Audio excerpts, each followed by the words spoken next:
Aujourd'hui, je suis tombé par hasard, je dirais d'ailleurs ce soir, je suis tombé par hasard sur une émission de LCI où il commentait l'avancée spectaculaire, majeure, l'avancée fulgurante de l'armée russe sur le terrain dans le Donbass. Je dois vous avouer que à leur place, j'ai eu honte. J'ai eu honte.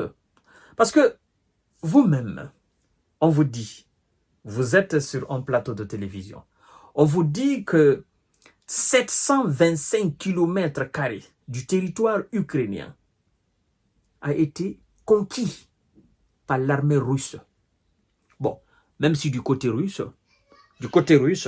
on s'approche des 1000 km² le mois de novembre. Bon, du côté ukrainien, parce que eux, ils reçoivent les informations à partir de l'état-major ukrainien qui leur dit qu'ils ont perdu 725 km. Mais du côté russe, ça va au-delà de cela. Maintenant, prenons juste les 725 km².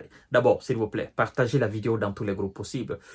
Continuez à vous abonner à ma chaîne YouTube KantéJ Journal Le Vrai. Activez la cloche de notification pour ne plus rater mes vidéos. Mais aussi, abonnez-vous à ma page Facebook, le géopolitologue. Et là-bas aussi, vous partagez la vidéo pour ceux qui sont sur Facebook. Alors, le commandant de la 3e brigade d'assaut ukrainien, Andriy Bielski,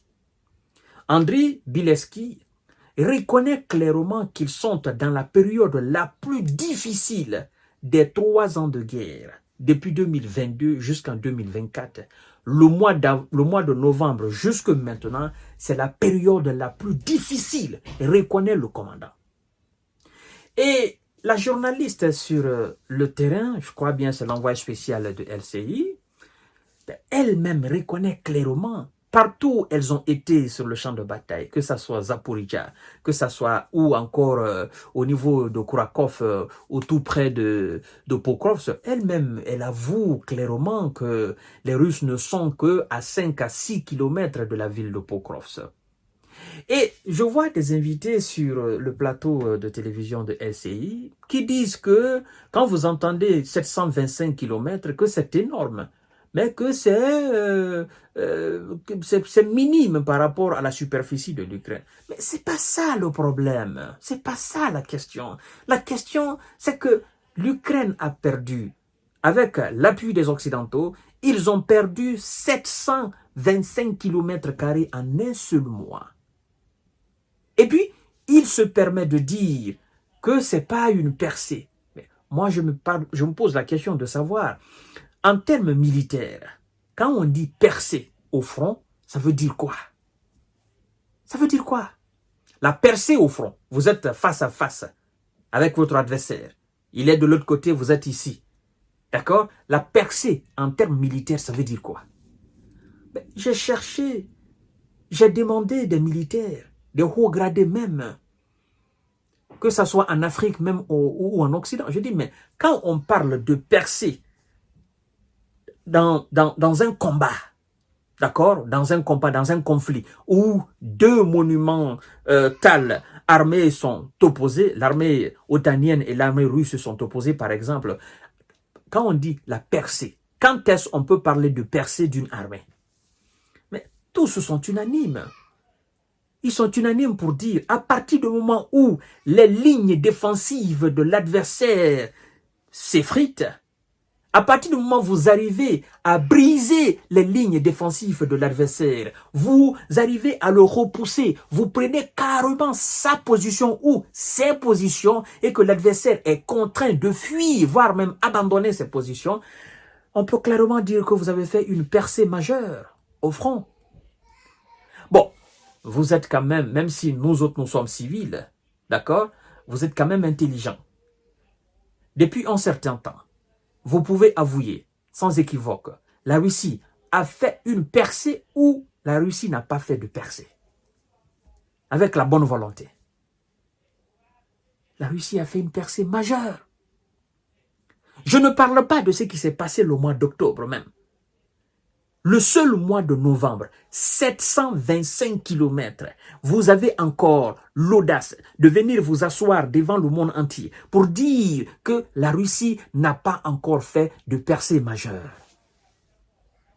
Il faut que quand même les gens soient animés, que les gens soient très intelligents, que ces journalistes-là comprennent que quand ils ouvrent la bouche, qu'ils ouvrent la porte de leur chaîne-là, ben écoutez, qu'il y a des gens qui les suivent, des gens très intelligents, des militaires très intelligents qui les suivent, des généraux à travers le monde, des commandants, des lieutenants, des officiers, des sous-officiers qui les écoutent souvent, qu'ils soient maintenant de l'Afrique, de la Chine, des États-Unis, mais qu'ils les écoutent. Même sur le continent européen, il y a des officiers de différentes armées qui les écoutent. Ben, après, on nous dit, oh non, cette avancée des Russes, c'est dû aux bombes planantes que la Russie utilise contre les soldats ukrainiens sur le terrain. Les bombes planantes. Ce n'est pas aujourd'hui que la Russie a commencé à utiliser les bombes planantes. La journaliste même sur le terrain, elle dit, non, les militaires que nous avons demandé, ils disent franchement que les bombes planantes, c'est dévastatrice. Voilà, et elle dit, la Russie a des dizaines de milliers de ces bombes planantes. Qu'est-ce que vous voulez?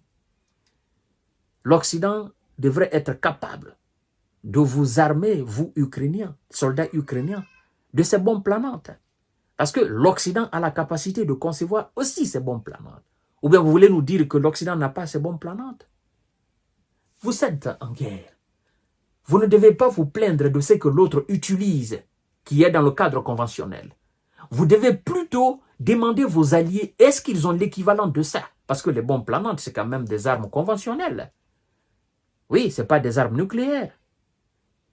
Même si la Russie a modifié la qualité de ces bombes pour qu'elles deviennent beaucoup plus guidées à travers un certain nombre de technologies, parce qu'avant, on larguait à partir d'un avion, ça tombait comme ça en chute libre. Maintenant, ces bombes-là sont dotées aujourd'hui de technologies pouvant leur permettre de faire un certain nombre de manœuvres. Et donc,